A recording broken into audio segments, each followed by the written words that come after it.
नमस्कार मुलांनो, welcome back to our YouTube channel 10th SSC board. आता पुढचा पेपर आपला हिंदीचा आहे, 3 तासाचा 80 गुणांचा 3 मार्चला, बरोबर। त्याचा प्रिपरेशन प्लॅन आपण लास्ट व्हिडिओमध्ये बघितला।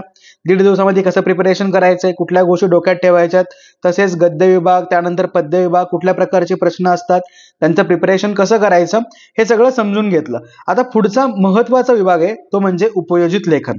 बघा, एकूण 26 गुणांसाठी एक्झाम मध्ये उपयोजित लेखन पडतं आणि ते आपल्यासाठी खूप जास्त महत्त्वाचं आहे। उपयोजित लेखनामध्ये काही प्रश्न असतात जे एकदम इझी आहेत, ते पण तुम्हाला समजून सांगतो। आता सुरुवातीला बघू आपण कुठल्या कुठल्या प्रकारचे प्रश्न असतात, म्हणजे ओव्हरऑल आयडिया येऊन जाईल। पत्रलेखन 2 प्रकारचं पत्र राहणार आहे, औपचारिक अनौपचारिक। आता मराठी आणि इंग्लिश मध्ये जसं तुम्हाला ऍडव्हर्टाइजमेंट वगैरे यायची, असं ह्याच्यामध्ये काही नाही येणार। एक स्ट्रेट फॉरवर्ड स्टेटमेंट असेल आणि त्याच्यानुसार आपल्याला पत्र लिहायचंय।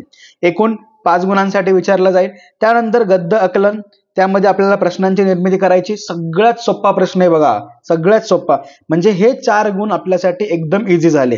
नंतर वृत्तांत लेखन आणि कहाणी लेखन यांच्यापैकी एक लिहायचंय। मला विचारताल तर वृत्तांत लेखन लिहा, एकदम इझी राहतं, फॉर्मॅट पण सिंपल राहतो आणि अगोदर मराठी इंग्लिश मध्ये तुम्ही न्यूज बातमी लिहिलेलंच आहे, त्यामुळे वृत्तांत लिहिणं काही अवघड नाही जाणार।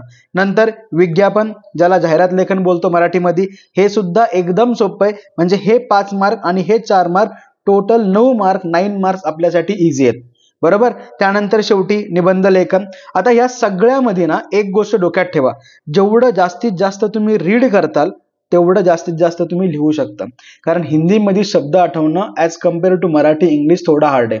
नंतर हिंदीतला शब्द आहे का नाही याच्यामध्ये पण कन्फ्युजन होतं, नंतर ते लिहायचा कसा आहे ह्याच्यामध्ये पण कन्फ्युजन आहे। मग जेवढं जास्तीत जास्त तुम्ही रीड करताल तेवढी शब्दांची ओळख होईल, शब्दांची जेवढी ओळख होईल तेवढं या सगळ्या गोष्टी तुम्ही व्यवस्थित लिहू शकता। आता निबंध हा कमीत कमी 1.5 पेज तरी असावा, 1.5 पेज असावा, तेवढा जर असेल तर आउट ऑफ मार्क सहज मिळून जातील। मग हे सगळं करण्यासाठी 2022 ते 2024 पर्यंत ज्या काही प्रश्नपत्रिका होत्या त्या सगळ्या प्रश्नपत्रिका घ्या, त्यांच्यामधले हे सगळे टॉपिक करून बघा। रफली तरी पत्रलेखन, वृत्तांत लेखन आणि निबंध लेखन लिहूनच बघा। बघा, प्रश्न करणं हा इझी पार्ट आहे, विज्ञापन हा इझी पार्ट आहे, हे बघून सहज होईल, पण या तिघांना थोडी प्रॅक्टिसची गरज आहे आणि ही प्रॅक्टिस नक्की करतात, कळलं। आता ह्याच व्हिडिओमध्ये आपण ह्या 2 गोष्टी कशा लिहायच्या एकदम डिटेल मध्ये समजून घेऊ। करायचं सुरू। हिंदी उपयोजित लेखन, सगळ्यात पहिला विभाग येतो तो म्हणजे पत्र लेखनाचा, व्यवस्थित समजून घेऊ। एक्झाम मध्ये तुम्हाला औपचारिक अनौपचारिक पत्र पडणार आहे। आता गोष्टी मेन्शन नसतील की औपचारिक आहे अनौपचारिक आहे, ते आपल्याला समजून घ्यायचंय। औपचारिक पत्रामध्ये मागणी पत्र, विनंती पत्र आणि शिकायत पत्र असे 3 प्रकार पडतात। अनौपचारिक म्हणजेच कौटुंबिक पत्र, हाच विषय फक्त कौटुंबिक पद्धतीने मांडायचा असतो, पण मला विचारताल जसं आपण मराठी आणि इंग्लिशला केलं त्याच पद्धतीने जास्तीत जास्त मार्क कुठं मिळत असतील तर ते औपचारिक पत्राला मिळतात, कारण त्याचा फॉर्मॅट एकदम सिंपल असतो। आता हिंदीच्या औपचारिक पत्रामध्ये काही गोष्टी जशा मराठी आणि इंग्लिशला होत्या त्याच असतील। बघा, सगळ्यात पहिला परिच्छेद म्हणजे काय, विषय के अनुसार पत्र की सुरुवात। त्याच्यामध्ये अपनी पहचान, विषय की पहचान कसं लिहिलंय बघा। मैं मधुर कुलकर्णी एक विद्यार्थी हूँ, आपली ओळख आली। नंतर और मुझे हिंदी साहित्य की पुस्तकें पढ़ने का बहुत शौक है, आपल्याबद्दल थोडीशी माहिती आली। नंतर मैं हमेशा आप ही के यहाँ से पुस्तक खरीदी करता आया हूँ, मुझे कुछ पुस्तकें आपसे चाहिए थी। म्हणजे हे जे पत्र आहे हे आहे मागणी पत्र। अशा टाइप मध्ये तुम्हाला सुरुवात करायची। बघा, सुरुवातीला काय केलं तर एकदम सिंपल लाईन मध्ये आपलं इंट्रोडक्शन आलं, नंतर आपण लेटर का लिहितोय त्या गोष्टींबद्दल आपण 1 ते 2 लाईन मध्ये मेन्शन केलं, म्हणजे ही काय झाली, हिंदीच्या औपचारिक पत्राची सुरुवात झाली। समजलं। अपनी पहचान, विषय की पहचान या 2 गोष्टी या पहिल्या इंट्रोडक्शनच्या पॅराग्राफ मध्ये आल्या पाहिजेत। डन। नंतर सेकंड पॅराग्राफ असतो ज्याच्यामध्ये आपल्याला पत्र का लिहितोय, पत्र का कारण एकदम डिटेल मध्ये सांगायचंय। ते देखील कसं मेन्शन केलं बघा, मुझे और मेरे दोस्तों को फिर से कुछ पुस्तकों की जरूरत है, म्हणजे आपण का लिहितोय त्याचं कारण मेन्शन झालं। पुढं अतः निम्नलिखित पुस्तकों को भेजने का कष्ट करे, म्हणजे त्यांच्यासाठी आपण का पत्र लिहितोय ते सुद्धा सांगितलं। नंतर पुढं पत्र के साथ ही 600 रुपये का पोस्टल ऑर्डर भेज रहा हूं, जे आपण ऍडव्हान्स पेमेंट बोलतो ना त्याला बोलतात पोस्टल ऑर्डर. नंतर शेष राशि का भुगतान पुस्तक मिलते हुए तुरंत कर दिया जाएगा, म्हणजे जी रिमेनिंग अमाऊंट राहिली ती पुढच्या वेळेस ज्यावेळेस आमच्याकडे पुस्तक रिसीव्ह होतील तेव्हा आम्ही करून टाकू. म्हणजे बघा किती सिंपल आहे. मराठी इंग्लिश पेक्षा हिंदीचं पत्रलेखन एकदम इझी आहे. नंतर जसं आपण मराठी इंग्लिशमध्ये केलं सेम त्या पद्धतीने या ठिकाणी काय केलं, प्रॉपर टेबल काढला आणि त्या टेबलमध्ये जी पुस्तकं पाहिजे होती ती मांडली. जसं की मैत्री महात्मा गांधी प्रति 2 असतील, गीतांजली रवींद्रनाथ टायगर 1, अमृत और विष ले अमृतलाल 3, आनंद मठ ले बिकिमचंद्र चटर्जी 2 पुस्तकं, अशी क्वांटिटी झाली. म्हणजे हा झाला दुसरा परिच्छेद. आता इथे मी 5 ते 6 ओळी मेन्शन केल्यात. म्हणजेच काय, काही पत्रांमध्ये 5 ते 6 ओळी येतील, पण काही पत्रांमध्ये अशा टाईपमध्ये असल्यामुळं एवढ्या ओळी लिहिण्याची काही गरज नाहीये. सिंपल 3 ते 4 ओळींमध्ये जरी लिहिलं तरी इझी आहे. कळलं नक्की? शुअर? आता तिसरा परिच्छेद म्हणजेच आपल्या पत्राचं कन्क्लुजन कसं लिहिलंय परत. मुझे पूर्ण विश्वास है कि आप उचित छूट के साथ जल्द से जल्द पुस्तक भेजने की कृपा करेंगे.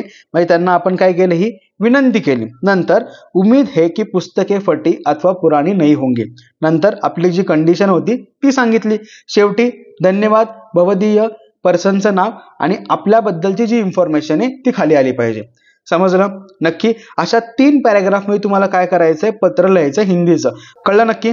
समजलं? आता जो फॉर्मॅट होता तो फॉर्मॅट पण एकदा नीट बघून घ्या. सुरुवातीला वरती दिनांक असेल, त्यानंतर ज्यांना पत्र लिहितोय त्यांची इन्फॉर्मेशन, नंतर विषय, नंतर महोदय, 1 2 3 परिच्छेद, शेवट जसं आपण इथं केलंच होतं धन्यवाद भवदीय शुभम, त्या गोष्टींनी या ठिकाणी शेवट करायचा आहे. आणि एंडिंगला ह्या 4 लाईन मध्ये जशी या ठिकाणी इन्फॉर्मेशन होती, नाव, पत्ता, ईमेल आयडी, या सगळ्या गोष्टी काय करायच्या, मेन्शन करायच्या. कळलं नक्की? आता जे वरती पत्र लिहिलं ते अशा फॉर्म मध्ये दिसेल बघा. दिसतंय एकदम व्यवस्थित. सुरुवातीला डेट आली, त्यानंतर इथली इन्फॉर्मेशन विथ ईमेल आयडी, त्यानंतर विषय, प्रॉपर पत्राचं इंट्रोडक्शन, व्यवस्थित पत्राची मांडणी, हा टेबल मध्ये आला, एंडिंग केली व्यवस्थित, आणि ह्या गोष्टी म्हणजे कन्क्लुजन झालं. समजलं? शुअर? पत्र कसं लिहायचं समजलं? आता तुमच्यासाठी 2 पत्राचे नमुने आणलेत प्रॅक्टिससाठी. हे व्यवस्थित लिहून बघा आणि हा फॉर्मॅटच फॉलो करतात. कळलं? चलो या पेजचा पटकन स्क्रीनशॉट घ्या, म्हणजे फॉर्मॅट तुमच्या डोक्यात राहील आणि तुम्ही जे 2 पत्र सांगतोय ते व्यवस्थित लिहू शकता. घेतला? चलो आता ह्या 2 क्वेश्चनचा पण फोटो घ्या. आपल्याकडे खूप कमी दिवस आहेत त्यामुळे हे 2 पत्र नीट लिहून बघतात. घेतला? चलो आता पुढचा विभाग बघूया, वृत्तांत लेखन. आता वृत्तांत लेखन बघा, वृत्तांत लेखन सुद्धा एकदम सिंपल राहतं. बेसिक स्टेप्स समजून घेऊ. कुठल्या टाईपमध्ये वृत्तांत लेखन विचारलं जातं, कुठल्या गोष्टी महत्वाच्या आहेत, सगळ्या गोष्टी व्यवस्थित बघून घेऊ. बघा, वृत्तांत के लिए आयोजित किए जाने वाले शिबिर, इथं शिबिर झालंय चुकून, वृक्षारोपण कार्यक्रम, स्वच्छता अभियान, साक्षरता प्रसार कार्यक्रम, म्हणजे जे कार्यक्रम होतात त्या कार्यक्रमांवरती काय असते, आपल्याला बातमी म्हणजेच वृत्तांत लेखन येतं. आता महत्वाची गोष्ट काय की कुठल्या गोष्टींची आपल्याला काळजी घ्यायची. सगळ्यात पहिली गोष्ट बघा, वृत्तांत के लिए दिए गए विषयों को भली भांति समझ लीजिए. म्हणजे जो विषय दिलाय, जो कार्यक्रम सांगितलाय त्याला अगोदर नीट समजून घ्या. नंतर उसके आधार पर कच्ची रूपरेखा तयार कीजिए. जे मी मगाचपासून बोलतोय, पॉइंट काढणं खूप जास्त गरजेचं आहे. नंतर इसके बाद घटना के क्रम के अनुसार वृत्तांत लिखिए. म्हणजे कसा कार्यक्रम झाला असेल त्याच्या ज्या काही घटना आहेत त्यांचा क्रम मेंटेन करायचा आहे. पुढं महत्व की बातों का ही समावेश करना चाहिए. उगच वेगळंच काहीतरी लिहायचं नाही. ज्या गोष्टी इम्पॉर्टंट आहेत त्या गोष्टी लिहा. नंतर एक सूत्रता होनी चाहिए. म्हणजे जो कार्यक्रम तुम्ही घेतलाय तो वेगळाच सांगितलाय, कार्यक्रम वेगळाच झालाय, तुमचे काहीतरी मुद्दे वेगळे आहेत असं काही होऊन नका देऊ. नंतर कुठल्या कुठल्या गोष्टी आल्या पाहिजेत, तर दिनांक, समय, स्थान, व्यक्तिविषय का स्पष्ट निर्देशन होना चाहिए. म्हणजे या गोष्टी प्रॉपरली त्या ठिकाणी मेन्शन झाल्या पाहिजेत. कुठल्या ठिकाणी घडली, कुठल्या दिवशी घडली, एखादा व्यक्ती असेल तर त्या व्यक्तीचं नाव आपल्याला लिहिता आलं पाहिजे. नंतर महत्वाची गोष्ट, घटना का सुंदर और सजीव वर्णन करना चाहिए. म्हणजेच याचा अर्थ की रिअल लाईफ मध्ये ज्या गोष्टी घडतात ना त्याच गोष्टी सांगा. कधी कधी इमॅजिनेशनने आपण कुठेतरी भरकटून जातो, त्यामुळे ती बातमी वृत्तांतासारखं वाटत नाही. नंतर अस्वाभाविकता, जे आत्ता बोललो, अतिशयोक्ती नाही होणी चाहिए. म्हणजे उगाच काहीतरी एक्स्ट्रा लिहित बसू नका. नंतर एक छोटंसं शीर्षक द्यायचंय, त्या शीर्षकाला सुद्धा 1 मार्क असतो. कळलं नक्की? आता बातमी बघा, एकदम सिंपल मांडली. काय दिलंय, आदर्श विद्यालय अमरावती के मनाए गए वृक्ष लगाओ वृक्ष बचाओ अभियान का 60 से 80 शब्दों में वृत्तांत लेखन कीजिए. त्यांनी खाली काय गोष्टी मेंशन केल्यात, वृत्तांत में स्थल, काल, घटना का उल्लेख आदि अनिवार्य है. परत जे त्यांनी सांगितलं होतं ते टायटल दिलं, अभियान, शेवटी कार्यालय प्रतिनिधीद्वारा कोणत्या ठिकाणी झालं ते, तारीख व्यवस्थित। मग सुरुवात कशी केली बघा, आदर्श विद्यालय द्वारा सुबह 9 बजे से दोपहर 2 बजे तक वृक्ष लगाओ वृक्ष बचाओ का अभियान चलाया गया। उसका मुख्य उद्देश्य सभी को पर्यावरण के प्रति जागरूक करना था। म्हणजे काय हेतू होता ते पण लिहिलं। इस अवसर पर विद्यार्थियों और अध्यापकों द्वारा विद्यालय के आसपास के क्षेत्र में हजारों पौधे लगाए गए। म्हणजेच जी बातमी होती त्याच्या शॉर्ट मध्ये आपण काय केलं, इंट्रोडक्शन करून दिलं। त्यानंतर मेन वाला पॅरा ज्याच्यामध्ये आपण कसं काय घडलं त्या सगळ्या गोष्टी मेन्शन केल्या। बघा काय काय केलं, प्रधानाचार्य गणेश पंडिय वनों के महत्वावर प्रकाश डाला, म्हणजे त्यांचं भाषण झालं। त्यानंतर त्यांनी काय सांगितलं, पर्यावरण की रक्षा के हेतु के लिए लोगों को प्रेरित करने का प्रयास किया। नंतर कुछ पर्यावरण प्रेमी और सम्माननीय व्यक्तियों का भी इस अभियान में आमंत्रित किया गया था। उन्होंने वर्तमान समय में पर्यावरण में हो रहे प्रतिकूल बदलावों के प्रति लोगों को सचेत करने का प्रयास किया। म्हणजे जे लोक आली होती त्या सगळ्या गोष्टी सांगितल्या। समजलं नक्की? आणि प्रॉपर व्यवस्थित परत 3-4 लाइन मध्ये एंडिंग केलंय। पर्यावरण विशेषज्ञ राहुल दीक्षित जी ने बताया कि आज मनुष्य की लापरवाही और लालच के कारण अकाल, बाढ़, प्रदूषण जैसी समस्या बढ़ती चली जा रही है। म्हणजेच थोडक्यात काय, जो मेन वाला पॅरा होता त्यालाच कंटिन्यू करून एक विषय तज्ञांचं नाव लिहिलं आणि त्यांच्यानुसार आपण काय केलं, त्या सगळ्या गोष्टी मेन्शन केल्या। इनसे भी निपटने के लिए हमें अधिक से अधिक पेड़ लगाने और उन्हें सुरक्षित रखने का प्रयास करना होगा। विद्यालय के अध्यापक राहुल देव ने इस कार्यक्रम में भाग लेने के लिए आए हुए सभी अतिथियों का धन्यवाद दिया और फिर हरियाली में खुशहाली जैसे नारे के साथ समारोह संपन्न हुआ। म्हणजे बघा इतक्या सिंपल वे मध्ये तुम्हाला काय करायचंय, वृत्तांत लिहायचंय। कळलं नक्की? कुठली कुठली प्रोसेस अशी समजून आली? चला पटकन ह्याचा स्क्रीनशॉट घ्या, व्यवस्थित वाचा आणि लिहून नक्की बघताल। काढला स्क्रीनशॉट? चलो नेक्स्ट, स्वतंत्रता दिन समारोह संपन्न, त्याच्याबद्दल वृत्तांत लिहायचा होता। त्यामध्ये सुद्धा बघा सुरुवातीला ज्या गोष्टी आपण करतो त्याच गोष्टी या ठिकाणी मेन्शन केल्यात, त्यामुळे ते मुद्दे तुम्हाला परत सांगायची अजिबात गरज नाही। पण हे व्यवस्थित बघा, या पेजचा स्क्रीनशॉट घ्या, वाचून घ्या, नंतर स्वतःच्या ओन वर्ड्स मध्ये लिहा। प्रॅक्टिस जेवढी होईल तेवढं इझी जाईल। कळलं नक्की? समजलं? उपयोजित लेखनामधले 2 महत्त्वाचे प्रश्न आज आपण डिस्कस केले।